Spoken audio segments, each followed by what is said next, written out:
데살로니가전서 1장 3절 말씀 다 같이 한 목소리로 받들어 읽도록 하겠습니다. 너희의 믿음의 역사와 사랑의 수고와 우리 주 예수 그리스도에 대한 소망의 인내를 우리 하나님 아버지 앞에서 끊임없이 기억함이니. 아멘. 사랑은 단순한 감정이 아닙니다. 사랑은 단순한 감정이 아니라 수고하는 것이 사랑입니다. 사랑의 증거는 감정에 있는 것이 아니라 수고하는 데 있습니다. 우리가 이제 종종 사랑에 대해서 오해하는 것 중에 하나는 사랑을 감정으로 중심으로 생각한다는 것이죠. 근데 이 감정이라는 것은 수동적으로 내가 뭔가를 받는 것이에요. 그러니까 외부에서 어떤 감각에 따라서 어떤 것들이 나에게 주어질 때 그것을 그 감각으로 느끼는 것이 감정입니다.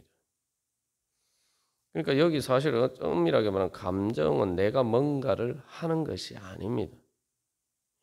그냥 내가 받는 것이. 근데 그렇기 때문에 이 감정이라는 것은 그때그때 우리의 삶의 상황에 따라서 뭐 날씨가 변한 하루에도 계속 뭐 구름이 꼈다가 맑았다가 또 따뜻했다가 서늘해졌다가 또 쌀쌀해졌다가 추워졌다가 계속 이렇게 변하는 것처럼 계속 변합니다. 사랑을 감정이라고 생각하면은 사실은 사랑은 오래 지속될 수가 없습니다. 그때 많은 사람들이 자꾸 사랑을 감정이라고 생각하기 때문에 사실은 제대로 사랑하지 못한다는 거죠. 결국 그것은 엄밀하게 말하면 사랑이 아니라 사실은 그냥 내가 받는 것일 뿐입니다. 사랑이 진짜 사랑인지 아닌지는 내가 감정이 생기지 않을 때에, 안 좋은 감정이 생길 때에, 삶의 상황들이 나빠질 때에, 그때 내가 사랑하는지 사랑하지 않는지가 사실은 진짜 사랑이 드러나는 거죠. 우리가 뭐 얼핏 생각하면 사랑이라는 것은 사랑하는 거죠. 말 그대로 사랑하는 거예요. 사랑을 받는 게 아닙니다. 사랑받는 거는 내가 사랑하는 게 아니죠. 말 그대로 사랑을 받는 것이지. 근데 자꾸 사랑 감정으로 생각하면 사랑받는 것을 자꾸 내가 사랑한다라고 이제 착각한다. 그래서 사랑은 이제 사랑의 진짜 증거는 수고에서 나타나는 겁니다. 그러니까 사랑을 감정이 생기기 어려운 그런 장애물들이 나타났을 때에 그 장애물을 극복하기 위해서 수고를 하느냐. 그것을 통해서 결국 그 장애물을 극복하고 다시 그 사랑의 감정을 만들어내느냐. 그것이 바로 이제 사랑입니다. 그래서 사랑은 기본적으로 내 자신의 유익을 위하는 것이 아니라 상대방의 유익을 위하는 것이죠. 근데 이제 그렇다고 해서 사랑이 이제 감정을 아예 포함하지 않는 게 아닙니다. 당연히 감정이 포함되는데 그 감정이란 게 어떤 것이냐? 내 유익을 내가 기쁜 데서 그 사랑의 감정을 느끼는데 내가 느끼는 사랑의 기쁜 감정이라는 것은 상대방이 좋게 될 때에 상대방에게 유익하게 내가 뭔가를 할 때에 내가 느끼는 감정, 그것 때문에 내가 기뻐할 때에 그게 바로 사랑입니다. 그러니까 사랑은 두 가지를 다 포함하고 있어요. 단순히 상대방을 다른 사람을 어떤 위해하고 또 그 사람의 유익을 위하고 그 사람을 위해서 뭔가를 하는 것만 포함이 되어 있는 것은 또 아니에요. 또 우리가 자칫 잘못하면 사랑을 또 감정이라고 생각하는 것처럼 또 반대로 사랑을 그저 수고하는 것이다 생각하면 또 우리가 사랑할 수가 없어요.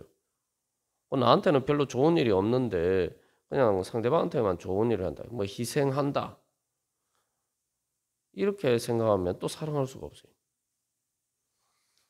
사랑은 상대방에게 좋은 일을 할 때에 상대방에게 좋은 일이 내 기쁨이 될 때, 그게 바로 사랑입니다. 그러니까 사랑은 상대방을 위해서 희생하면서 내가 희생한다는 생각이 들지 않아야지 그게 사랑이에요. 왜냐하면 상대방이 좋은 건 내 것이 나를 기쁘게 하는 일이기 때문에, 그게 나를 행복하게 만드는 일이기 때문이죠.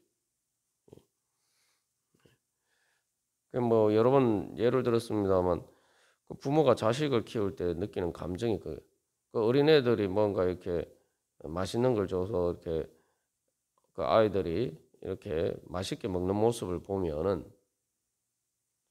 사랑하면은 보통 이제 다 사랑의 감정이 있고, 뭐 부모가 아니라도 애들이 그렇게 맛있는 거 먹는 모습을 보면은 기쁘고 즐거워요. 귀여워 보이고 사랑스러워 보인단 말이죠. 그러나 이 내가 뭔가를 못 먹어도, 그죠? 그 아이가 맛있게 먹는 모습을 보면은 그것만으로도 행복합니다.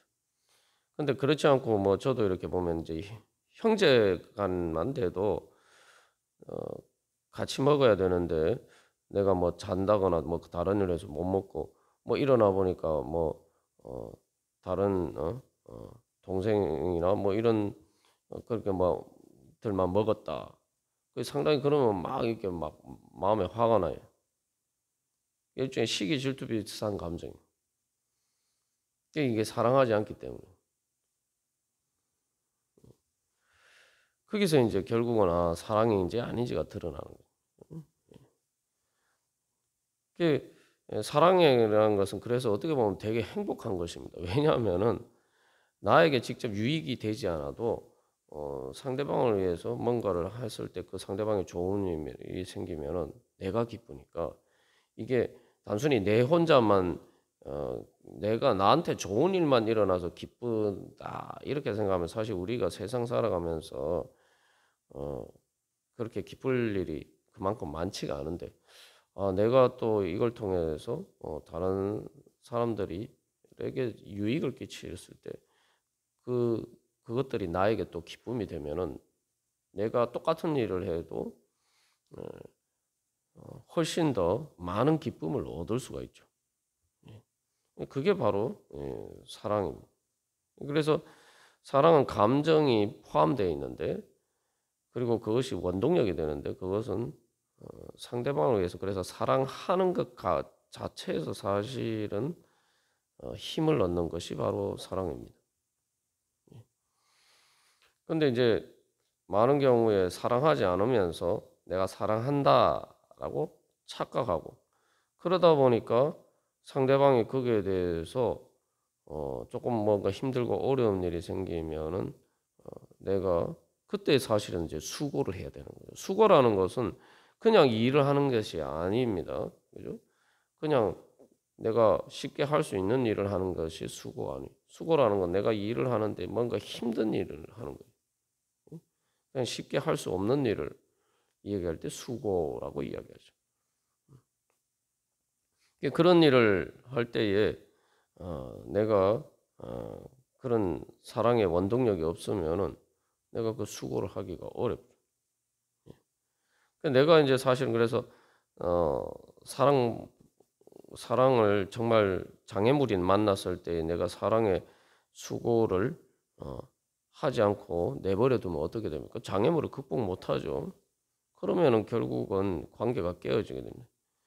그래서 내가 더 사랑해야지 이렇게 생각하는 게 아니라 내가 내 안에 사랑의 감정이 장애물 때문에 생기지 않으면 어떻게 생각하냐면, 나는 저 사람 사랑했는데 그 상대방은 나를 사랑하지 않는다, 이렇게 생각하게 돼요. 그런 관계는 오래 지속이 못 되는 거예요. 오늘날 뭐 인간관계에서 뭐 특별히 이제 가장 이렇게 사랑한다, 그래서 뭐 상대방 없이는 살지 못할 것처럼 예, 그렇게 뜨겁게 사랑하는 것처럼 보이는데, 뭐 결혼하고 얼마 안 돼서 관계가 깨어지거나 하는 모든 일들의 사실은 그런 일들입니다. 그런 문제들이 포함돼요. 그래서 사랑은 결국은 내가 먼저 이렇게 투자를 해야 되는 겁니다. 그래서 사랑의 수고라는 것은 내가 먼저 사랑하는 거예요. 여기서 이제 결국 한 가지 깨달아 알 수 있는 것은 사랑은 게으른 거하고 양립할 수가 절대 없는 것이 사랑입니다. 사랑하면 절대 게으를 수가 없어요. 게으름이라는 거는 게으르면 내가 다른 사람에게 유익을 줄 수가 없죠. 이제 데살로니가 전서 후서에서 이제 이 게으름의 문제가 등장하는데 그 게으르면은 내가 다른 사람을 좋게 해줄 수 있는 일을 해줄 수가 없어요. 오히려 다른 내가 해야 되는 일도 제대로 못 하게 되고 그렇게 되면은 오히려 다른 사람에게 짐을 지어주는 거죠. 그렇기 때문에 그렇게 되면은 결국은 사랑은 기본적으로 다른 사람에게 유익을 주는 것이 사랑인데 결국은 그 본질적으로 사랑 자체를 할 수가 없는 것입니다. 그래서 이제 사랑하면은 이 몸이 힘들어도 그것을 이겨낼 수 있는 생명의 힘이 바로 사랑입니다. 그래서 어떻게 보면은 사랑의 수고가 사랑의 속성을 가장 잘 보여주는 것은 사랑은 생명. 그래서 하나님은 영원히 살아 계신 분이다. 영원한 생명이다. 라고 이야기를 하면서 동시에 또 하나님은 사랑이다. 라고 하는 이유가 바로 거기에 있습니다. 우리가 뭐 뜨겁게 연애할 때 생각해 보면은 막 이렇게 내일 만약에 어떤 그 사람을 만난다 이렇게 생각하면은 밤에 잠이 안 오죠. 걱정, 근심과 두려움에 사로잡혀서 잠이 안 오는 것이 아니라 그 시간을 빨리 그 시간이 왔으면 좋겠다 이렇게 생각하기 때문에 밤에 잠이 잘 안 와요. 그래서 빨리 내일이 됐으면 좋겠다. 그게 바로 소망이죠. 그래서 사랑의 수고는 그래서 이제 그 안에 당연히 이제 소망을 포함하고 있는. 그래서 이 시간이 되어서 아침이 되면은 드디어 이제 때가 왔구나 해서 빨리 준비를 해서 그 만남을 만나기 위해서 이렇게 가게 됩니다. 그게 사랑이. 그러니까 사랑하면은 뭐 몸이 무거워도 그것을 오히려 극복할 수 있는 생명의 힘이 생기게 되는 거죠. 근데 이제 우리가 사실 이제 육신이라고 할 때 성경에서 육신이라고 할 때 육신은 죽음의 본능을 가지고 있는 거예요. 몸이 점점 무거워져서 자꾸 흙으로 돌아가려고 하는 것처럼 이제 땅으로 자꾸 꺼지려고 하는 거예요. 그게 이제 그 죽음의 본능이 결국은 극단적으로 가면 이제 자살로 가게 되는 거예요. 소망을 버리는 거예요. 소망 자체를 완전히 버리는 거예요. 우리의 몸이 무거운 것을 사실은 그래서 이길 수 있는 힘은 사랑의 힘이. 내가 사랑하면은 아침에 일어날 때 몸이 힘들지만 그러나 내가 그것을 이기고 일어날 수가 있습니다. 그래서 사랑은 바로 우리의 죽음의 본능을 육신을 이길 수 있는 힘과 능력이 되는 거예요. 육신을 이기고 내가 힘들지만 그 사랑의 일을 하는 것 그게 바로 이제 수고죠. 그래서 이제 결국 이제 사랑이라고 여기서 그래서 사랑이라고 할 때 이 말은 이제 우리가 잘 아는 아가페라는 말을 쓰고 있어요. 여기서 이제 성경이 말하는 사랑과 세상이 말하는 사랑의 근본적인 차이가 바로 거기에 있습니다. 원래 이제 헬라어에서 사랑이라고 이야기할 때 주로 쓰는 표현은 에로스라는 표현이에요. 뭐 요즘 에로스라는 표현이 자꾸 이제 성적인 조금 이렇게 부정적인 이미지로 많이 이제 사용됩니다만 뭐 그런 부분을 포함하고 있지만 원래 이제 에로스라는 말 자체가 그런 의미는 아니고 이제 상당히 이제 철학적인 의미가 있는 말인데 단순히 어떤 성적인 그런 육체적인 사랑만을 이야기하는 것이 에로스는 아닙니다. 근데 이 에로스와 아가페가 차이가 어떤 차이가 있느냐? 왜 성경에서는 그 사랑에 대해서 이야기할 때 그 에로스라는 표현을 쓰지 않고 아가페라는 표현을 쓰느냐? 에로스가 육체적인 사랑이기 때문에 아가페라는 표현을 쓰는 게 아닙니다. 에로스는 단순히 육체적인 사랑을 이야기하는 거 아니에요.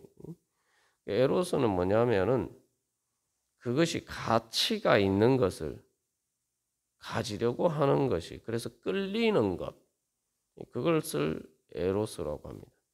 이게 무슨 말이냐 하면은 이미 그걸 이제 쉽게 말하면 좋아하는 거죠. 좋아하는 걸 에로스라고. 좋아한다는 게 무슨 말이냐면 이미 상대방, 예를 들면은 어떤 사람 뭐 남녀간의 연애 관계할 때 상대방의 얼굴이 예쁘니까, 뭐 또 상대방이 뭐 성격이 좋으니까, 뭐 이런 이미 좋은 것을 가지고 있는 거예요. 그걸 보고 내 마음이 이제 끌리는 것, 그런 것을 에로스라고 합니다. 그런데 아가페는 뭐냐 하면은 왜 성경에서는 에로스라는 표현을 쓰지 않고 특히 이제 하나님의 사랑에 대해서, 하나님께서 우리를 사랑하시는 것에 대해서 아가페라는 표현을 쓰느냐? 또 성도들끼리의 사랑도 그 에로스라는 표현을 쓰지 않고 아가페라는 그 단어를 쓰느냐? 그것은 아가페는 에로스와 달리 이미 그 가치가 있는 것이 아니라 상대방이 말 그대로 좋은 점이 이미 상대방 안에 있기 때문에 내가 그걸 보고 좋아하는 게 아니라 그것과 상관없이 내가 좋아하고 뭔가를 주는 걸 의미하기 때문이죠. 그래서 이제 그걸 보통 희생적인 사랑이라고 하는데 거기는 기본적으로 이제 제3자의 입장에서 보는 희생이지만 그러나 우리 앞에서 나눈 것처럼 그것은 당사자, 사랑하는 당사자 입장에서는 그걸 희생이라고 생각하지 않는 거예요. 예수님께서 우리를 위해서 십자가를 지실 때에 단순히 우리를 위해서 그렇게 하셨지만 그러나 예수님께서는 그것을 선택하셨어요. 뭐 어쩔 수 없이 하신 것이 아니란 말이죠. 예수님께서는 안 하실 수도 있는데 그러나 하나님의 뜻을 따르고 또 우리를 위해서 십자가를 지는 것을 자기 스스로 선택을 하셨던, 자기 자유로 선택을 하셨던 거죠. 그게 바로 이제 아가페 사랑입니다. 그러니까 단순히 당사자 입장에서는 희생이 아니라 말 그대로 예수님 우리 대신 십자가에 달리셨다는 것은 우리를 자기 자신처럼 생각하신 거죠. 그러니까 우리를 위하는 것이, 우리를 자기 자신처럼 사랑하시니까 어떻게 됩니까? 우리를 위한 것이 자기 자신을 위한 것과 차이가 없다 이 말이죠. 그러니까 그것이 그런 마음이 들어야지 사실은 우리가 사랑할 수가 있습니다. 그 사람과 나하고 남남이다 이렇게 생각하면 우리가 그렇게 할 수가 없어요. 그래서 예수님의 은혜라는 것은, 예수님께서 우리를 사랑하시는 것은 우리를 자기 자신처럼 생각하셨기 때문에 우리의 죄를 그래서 자기의 죄인 것처럼 우리가 받아야 될 죽음의 형벌을 자기 자신이 받아야 되는 벌인 것처럼, 그래서 예수님 십자가 지신 거예요. 그래서 우리를 위하는 것이 자기 자신을 위한 것인 것처럼 하셨단 말이에요. 그게 이제 예수님의 사랑입니다. 그렇기 때문에 여기 아가페 사랑은 사랑하는데 뭐냐면은 이게 상대방에 뭔가 있어서 내가 사랑하는 것이 아니라 내가 뭔가를 줌으로써 그 상대방 안에 그 좋은 것을, 원래 없던 것을 만들어내고 창조해내는 것이 아가페 사랑입니다. 그래서 그것을 참 좋은 것을, 그래서 그게 이제 결국 나한테도 기쁨이 되는 거죠. 그걸 만들어내는 데서 만들어내는 것이 이제 아가페 사랑. 에로스는 상대적으로 이제 수동적으로 이미 좋은 것을 내가 보고 그냥 좋아하는 게 사랑이지만, 에로스 사랑이지만 아가페는 좋은 것을 만들어냄으로써 내가 그것을 보고 기뻐하는 거예요. 이게 아가페 사랑하니까 되게 어려운 것처럼 생각하지만 사실은 내가 진짜 좋아하는 일을 하는 것은 다 아가페예요. 뭐 사람과의 관계를 생각하면 보통 우리가 어렵게 생각할 때가 많지만, 예를 들면 우리가 식물을 키울 때 하다못해 집에 작은 화분을 갖다 놓고 작은 어떤 식물을 키울 때도 마찬가지예요. 이미 꽃이 피기 전에 내가 그것을 씨를 심고 물 주고 그렇게 가꾸어 가지고 그 결과로 꽃이 피잖아요. 이미 꽃이 피어 있는 것을 내가 보고 좋아하는 것은 에로스 사랑이에요. 그러나 성경이 말하는 아가페 사랑은 꽃이 피지 않았지만 씨를 심어서 내가 가꾸어서 꽃을 피워서 그 꽃을 보고 즐거워하고 기뻐하는 것, 그게 바로 아가페 사랑이에요. 사실 우리가 많은 식물을 키우는 것, 다 이게 아가페 사랑과 기본적으로 속성이 같은 거예요. 그게 뭐 어렵게 생각할 게 우리의 취미 생활이라는 게 다 그런 겁니다. 사실은 보면. 그런 관점에서 보면은 우리가 이제 사실은 이제 사람을 사랑한다는 것도 아이고 내가 어떤 취미로 어떤 뭔가 화분을 이렇게 키워서 뭐 분재를 한다는 그런 것도 다 마찬가지. 내가 가꿔서 예쁘게 가꿔서 뭐 좋은 모양을 만들어내는 거죠. 우리가 사람에 대해서 그런 사랑을 하지 못한다면은 사실 우리가 뭐 분재하는 거나 식물을 키우는 거나 그런 것만큼도 사실 사람에 대한 사랑을 가치 있게 여기지 않기 때문이죠. 그러나 주님께서는 우리를 향해서 그렇게 사랑하셨어요. 우리가 그런 사랑을 받아서 우리 마음 안에 주님을 향한 사랑이 꽃피게 되고 그것을 주님께서 기뻐하시고 그래서 또 우리가 주님의 기뻐하는 사랑을 받고 우리 또 주님 사랑하게 되고 그렇게 사랑이 점점 커져가는 거예요. 내가 그래서 성경에서 내가 주님을 사랑하기 전에 주님이 날 먼저 사랑하셨다. 그게 우리의 신앙 고백입니다. 그러면은 주님이 나를 그렇게 사랑하셨는데 내가 이제 주님을 어떻게 사랑할 것인가? 우리가 오늘도 주님 앞에 기도하면서 나아갈 때 주님께서 우리를 사랑하신 그 사랑을 바라보면서 다시 한번 주님께서 주님 사랑합니다 고백하면서 주님의 사랑의 은을 받고 또 이제 그 사랑의 힘과 능력으로 오늘도 또한 주님 사랑하면서 또 사람들을 사랑하면서 주님의 사랑을 나눠주면서 살아가면서 그 사랑을 창조해 갈 수 있는 그러한 은혜의 삶이 되기를 간절히 소망합니다. 다 같이 기도드리시겠습니다.